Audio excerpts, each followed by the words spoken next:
all of a sudden, I'm trying to get her out of the house before anybody else comes home. My mother lived in this big fucking house. As we open the door, my mother's walking in the front door. But with her wedding dress, with the fucking wedding dress, like this, her wedding gown for the fucking thing. Hey, Ma, this is Laura, I says. And we left. My mother just looked at me like, oh, God. You know, I was a beast back then. I couldn't stop. But still got married.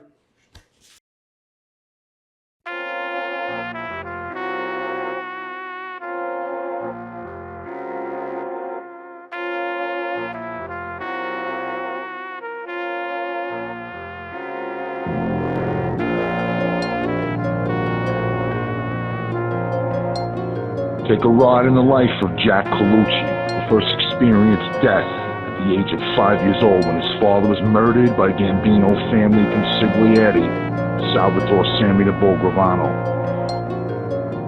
It wasn't until 25 years later, when Sammy admitted in open court, that he learned who actually killed his father. For the next 30 years, Jack has life-changing moments that can only be told through his own words. You too will see. You truly don't know Jack.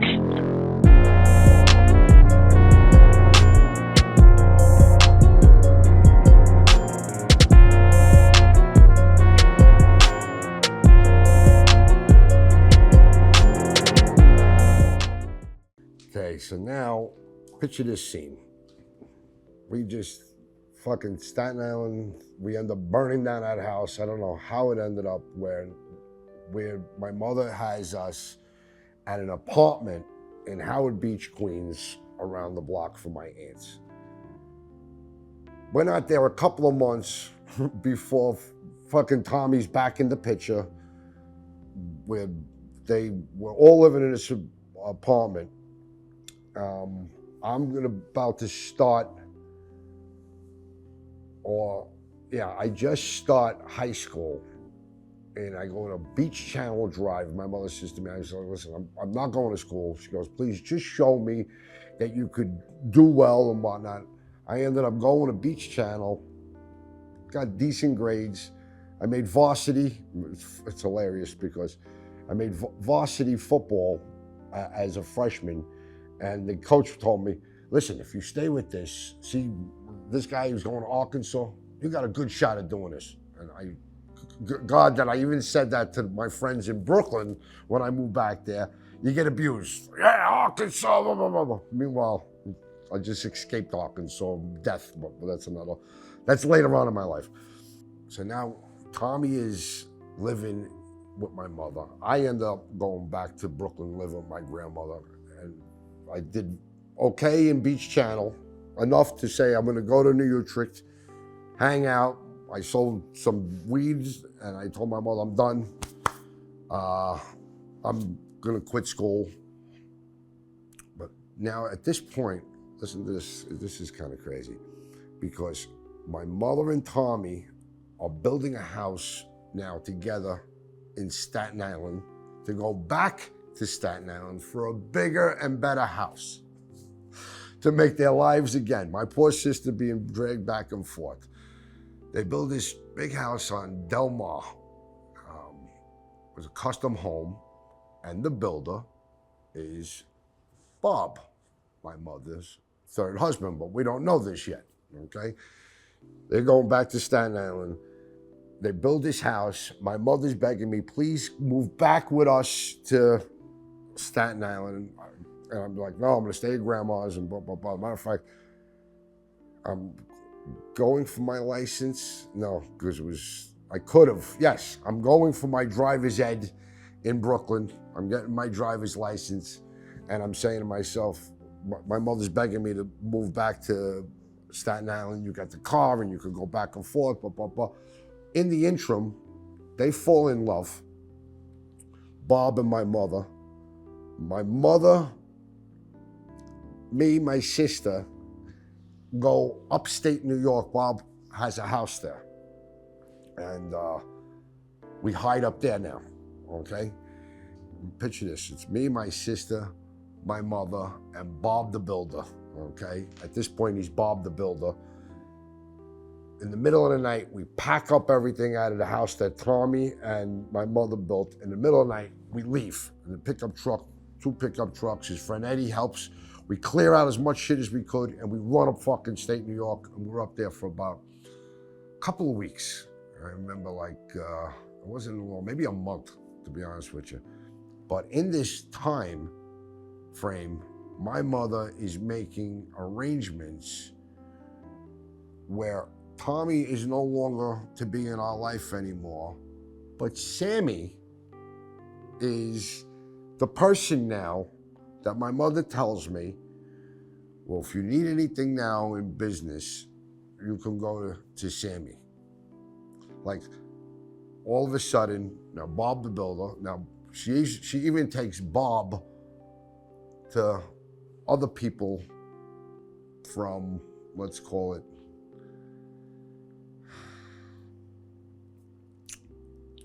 I hate to say mafia, because it's just so fucking retarded. It's like, what are you trying to say? To friends, okay? She takes him to her friend, Barbara and Joe. Joe is one of the fucking greatest guys in the world, Joe Farmer. Go upstairs, what do you need? Boom, throws a fucking bag of money on the table. Bob and my mother become married, builders, rich. And at this point now in my life, I am gonna start my own business in construction. If you're not gonna go to school, you're gonna work with Bob. Okay, I wanna work with Bob. And I tell you how much I love Bob. Here's the shovel, okay? Well, what am I gonna do with this? You're gonna dig a hole from here to there, the trench, okay? Fucking 90 degrees out, I'm fucking digging. Me and this guy, Philly, his man, you liked what you did? Yeah. Backfill it. Backfill the fucking hole.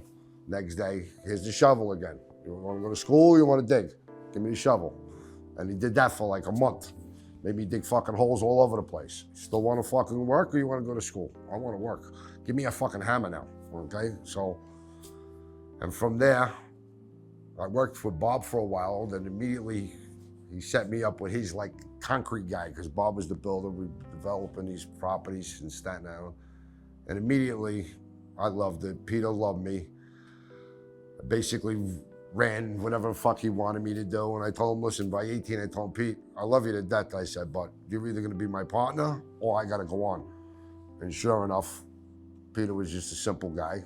And I went on.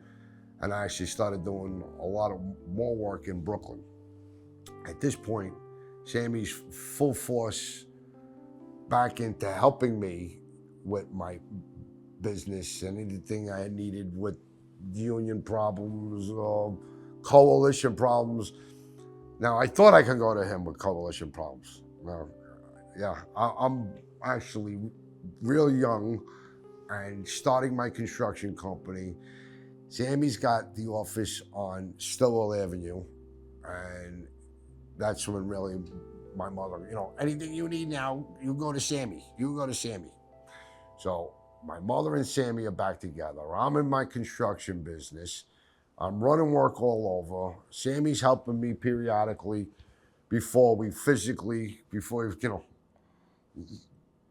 he's wanted to become partners. Listen, let's just us become partners now. And I ended up, bringing in another partner who, I started so many fucking companies. It's like, as soon as I start working, somebody wants to partner up with me. And Stillwell Concrete, the Garganos, Tony Piscioni, we started this Stillwell Concrete, which is still today. They're in business. They got their scenes. But Sammy was like, listen, he went and talked with them, told them, he's here, forget about it. And we started Marathon Concrete. Yeah, I was married, didn't want to be married. I tortured that poor girl, or cheated on her every second. But now here I am with Marathon Concrete, me, Sammy, and I bring in Tony Piscioni. Tony was smoking crack. He mentioned, did you ever do crack? And I went, no. Probably because of Tony that I've never smoked crack, because I've had to save him 1,000 fucking times from a crack house, from shootings, from fucking Sammy ever knowing. Matter of fact, our first Gambino crime family Christmas party, I had to hide because the night before I had to fucking grab Tony out of a fucking projects. Guns drawn. I can't tell you the fucking scene, kicking in the door, and there's fucking Tony with a couple of filthy whores and a couple of yams. I grab him by fucking curly head and I drag him into the fucking... I'm bringing you around people. We're going to do big work, and you're fucking smoking crack now even more. I used to get the phone call in the middle of the night. Jack, please, his wife, he's at it again. And I knew exactly where he would go. And I couldn't have Sammy seeing that. That was a fucking nightmare. My first wife, Amory Marcioni, I don't know. It's like, you know when you love somebody so much and you get it and then you don't want it. And then it was like I broke her heart, how bad she wanted to marry me. I tried to break it off 5 times before the marriage. I took my mother's final advice was, well, you could always get divorced. We weren't divorced in 2 seconds. Matter of fact, on my bachelor party, that was a fucking horror. I meet Miss Connecticut on my bachelor party, the Saturday before I'm marrying Amory. Now, if you're a girl, and we were young, 20s, and I'm going to my bachelor party after like 9 times of breaking it up, and she would cry, and I'm like, oh, you're gonna. So now here we are, we're gonna go through it. I'll never forget, I'm wearing my sharkskin suit, burgundy shoes, and I'm in the hallway with this guy, Sal Palante, a friend of mine. And I look at Sal, oh my God, look at this girl. And she stops, it was her and her mother. And I don't say nothing. Sal walks away. And the girl, we start small talk. I tell her my name, and I take her number. She's from Connecticut, and she's there for the beauty pageant. Part of the beauty pageant Trump used to throw. And I just told her my name. I told her I would call her. Turns out I go back home that night. It's Monday morning. I pick up my ex-wife, Amory, after my own business, pick her up after work. I take her. I'm still living at my mother's though. I got a condo that I'm selling and another house that I'm building, and I'm still living at my mother's right before the wedding. And what the fuck? Oh, it's this Saturday's Saturday is the bachelor party. Saturday night is the wedding. 1 week. Saturday, I told you, I meet this girl, Lauren, her mother. We talk. Monday, I pick up Amory from after work. I'm gonna go shower. I hit the fucking remember the button, the recorder. Beep. Hi, Jack. It's Lauren. I couldn't wait for you to call. Blah blah blah. Amory's looking at me like this. You tell that. Now the person is. You tell that girl you're getting married Saturday. If I'm a fucking girl, I'm gonna take you. You fucking asshole, and get the fuck out of there. I was like, we fight from like 5 o'clock until like 1 o'clock in the morning. And finally, Amory, I can't. I got to take you home. I got to run a business tomorrow. We're getting married Saturday. What the fuck is the difference? So now, fucking, I drop her off. I get home. It's like 2 o'clock in the morning. I'm fucking exhausted. I didn't even shower yet. I get home. All of a sudden, the phone rings. Okay. Hi, Jack. It's Laura. Hi, Jack. It's Lauren. She goes, I says, hi, Laura. I says, Laura, you never asked me what I was doing in Atlantic City. She goes, what were you doing in Atlantic City? I says, that was my bachelor party. She starts screaming, oh, no, I can't believe it. can I see you one last time? I said, all right. You know, I'm working in Staten Island. You live in Connecticut. If you want to come down, sure enough, the girl comes down the next day. Well, she's more smoking hot than you can imagine. I take her to my mother's house, bang the fuck out of her upstairs. All of a sudden, I'm trying to get her out of the house before anybody else comes home. My mother lived in this big fucking house. As we open the door, my mother's walking in the front door. What her wedding dress? What the fucking wedding dress? Like this, her wedding gown for the fucking thing. Hey Ma, this is Laura, I says. And we left. My mother just looked at me like, oh God. You know, I was a beast back then. I couldn't stop. But still got married.